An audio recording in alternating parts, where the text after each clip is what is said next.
My specialty is studio, which is architectural design, and also I teach advanced graphics and theory of representation and history of Islamic architecture. The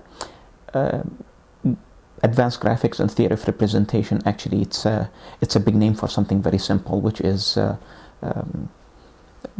being able to communicate your design intent very efficiently in a very, very coherent, clear manner. It became even more important just due to the recent political issues in the world. That's because it's very rare. There's only, I can think of probably 6 programs in the United States that offer this particular course.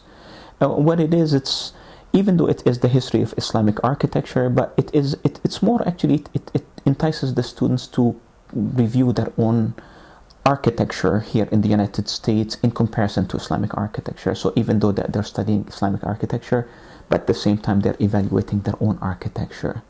And it is taught in a unique way.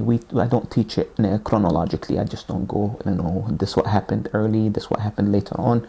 I teach it from a typological point of view.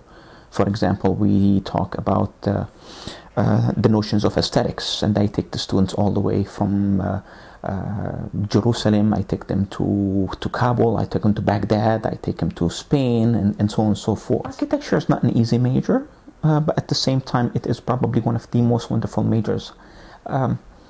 It's a 5-year program for the Bachelor of Architecture, and it requires the students to spend a lot of time in the studio. There is no definite answer, and that's usually something that frustrates the student. In other majors, 1 + 1 = 2. You get the answer, you get the grade. In architecture is very unique, and that's because there is no definite answer. 1 + 1, well, the ultimate answer is 2, but that's perfection, and that's usually reserved for gods. What happens is that some students might come up with like the answer 1.5, and that's a good answer. But some student might come with 1.52, and that's a better answer. So that tends to be a little bit frustrating for the students.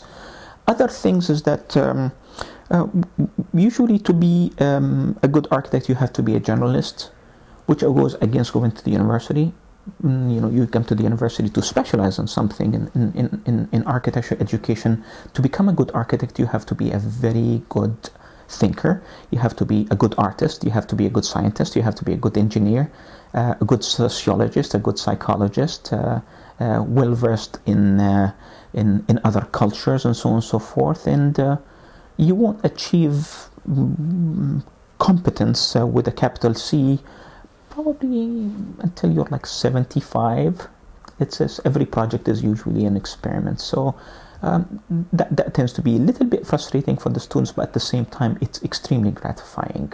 I love the university very much. I think it's a lovely university. It's a lovely program. It's one of the best kept secrets here in the United States. Last year, we placed number 20 in the nation, and that's really very impressive for a small program.